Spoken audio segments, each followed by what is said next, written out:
Hey guys, what's up? I'm Avanya and today I'm before all of you with the chapter 5 of the book, The Power of Positive Thinking. So without wasting our time, let's roll the new hashtag. तो हमारे आज के hashtag यानी कि the power of positive thinking के chapter 5 का title है सुखी होना आपके हाथ में है। अब्राहम लिंकन के अनुसार आप उतने ही खुश रहते हैं जितने खुश रहने का आप विकल्प चुनते हैं। खुद से कहें, हर चीज़ अच्छी हो रही है, ज़िंदगी बहुत बढ़िया है, मैंने खुश रहने का विकल्प चुना है। दुखी रहना दुनिया का सबसे आसान काम है, बस दुखी रहने का विकल्प चुन लेना पड़ता है। मैंने एक बार अपनी 9 साल की बच्ची से पूछा, क्या तुम खुश रहती हो? उसने कहा, हाँ। मैंने पूछा, तुम किस बात से खुश रहती हो? उसने कहा, मुझे मेरे दोस्तों से खुशी मिलती है, स्कूल जाने से खुशी मिलती है, मुझे मेरी टीचर्स पसंद है, संडे स्कूल व संडे स्कूल के टीचर्स भी मुझे बहुत पसंद है, मैं अपनी बहन से बहुत प्यार करती हूँ, माता पिता से प्यार करती हूँ, जब मैं बीमार होती हूँ तो मेरा ध्यान रखा जाता है, मुझे अच्छा लगता है। मुझे लगता है कि जैसा उसने कहा, खुशी असल में ऐसी ही ज़िंदगी का नाम है। उसके दोस्त मतलब उसकी सहयोगी, उसका स्कूल मतलब वह जगह जहाँ पर वह काम करती है, उसके परिवार के सदस्य मतलब उसका घर। आपको इन्हीं जगहों से खुशी मिलती है। सुखी व्यक्ति होने के लिए आत्मा साफ होनी चाहिए, दिल मासूम होना चाहिए व आध्यात्मिक तथा आँखें ऐसी जो हर चीज़ में प्यार को ढूंढ ले, ऐसी होनी चाहिए। एक यात्रा के दौरान जब मैं अपने कई साथियों के साथ था और हम सभी बेतहाशा थके हुए थे, एक ऐसे व्यक्ति से हमारी मुलाकात हुई जिसकी मुस्कान बहुत ही बड़ी थी। उसने हमसे खुशमिजाज होकर कहा, गुड मॉर्निंग, और वह एक धुन गुनगुना रहा था। यह सुनकर हम में से एक ने व्यंग करते हुए उससे पूछा, क्या बात है, आज आप बहुत खुश नजर आ रहे हैं, क्या कारण है? उसने जवाब दिया, हाँ सचमुच, मैं बहुत खुश हूँ क्योंकि ये मेरी आदत है। सचमुच सुखी या दुखी रहना बस एक आदत ही तो है जिसे हम विकसित करते हैं। सुख की आदत केवल और केवल सुखी चिंतन से मिलती है और इसका अभ्यास करते रहना जरूरी है, क्योंकि इसी अभ्यास से ये और बढ़ती है।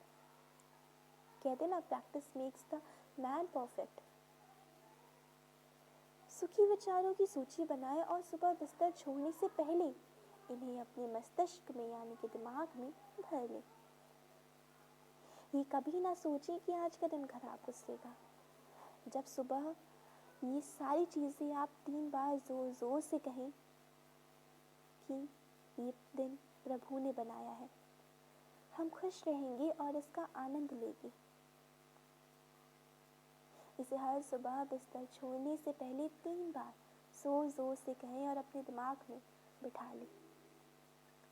मेरा एक दोस्त है मैटन, एक सुखी व्यक्ति है जिसके बिजनेस कार्ड पर कुछ खास लिखा है। क्या लिखा है? सुख का रास्ता, नफरत को दिल से निकाल दी, चिंता को दिल पर काबू ना करने दी, सादगी से रहें, कम की उम्मीद रखी और ज़्यादा दी, जीवन को खुशियों से भर दी, खुशी बांटें, दूसरों के बारे में सोचें, खुद को भूल जाएं, दूसरों से वैसा ही बर्ताव करें जैसा आप खुद से चाहते हैं। बस ऐसा सप्ताह भर करें और परिणाम देखकर आप हैरान हो जाएंगे। आध्यात्मिक शक्ति के बिना इनके परिणाम नहीं मिलेंगे। लेकिन जब मैं एक पश्चिमी शहर में था तो रात के वक्त मेरे फ़ोन की घंटी बजी। एक महिला ने मुझसे कहा कि मेरे घर के 50 लोग आपका इंतज़ार कर रहे हैं और 2 लोग आपको लेने के लिए घर से निकल चुके हैं। हम आपके साथ प्रार्थना करना चाहते हैं। वे लोग जिस घर से निकले थे और फिर उसी घर में मुझे लेकर पहुँचे तो मैंने देखा कि वहाँ चारों ओर जिंदा दिल लोगों की भीड़ थी। एक समूह, एक ग्रुप मौजूद था। समूह में गीत गाया गया और फिर एक महिला खड़ी हुई। उसने कहा, डॉक्टर ने मुझसे कहा था कि मैं कभी चल नहीं पाऊंगी। क्या आप मुझे चलता देखना चाहते हैं? वह खड़ी हुई और कमरे में इधर से उधर टहलने लगी। मैंने पूछा, ये किसने किया? उसने कहा, मसीह ने। फिर एक सुंदर आकर्षक महिला ने कहा, मैं नारकोटिक्स की शिकार थी, पर मैं अब ठीक हो चुकी हूँ।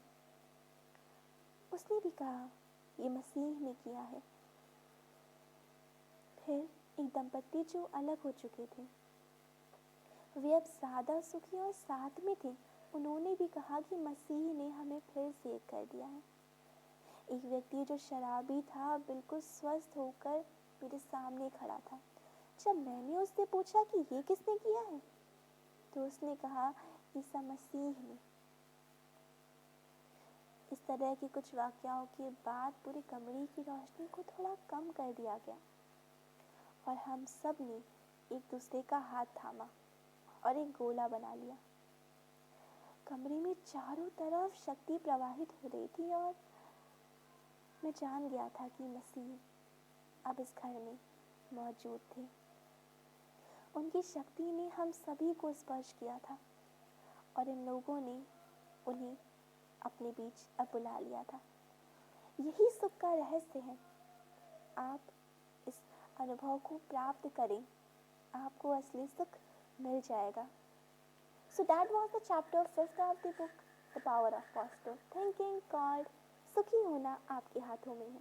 तो क्या आपके हाथों में भी है सुखी होना? तो चाहिए इस्तेमाल करिए और ज़रूर ज़रूर ज़रूर कहिए खुद से वो 3 शब्द बिस्तर छोड़ने से पहले। So at last, you are at the platform of the booktuber. I am Avinya and today I discuss chapter 5th. Thank you so much for giving me your priceless time.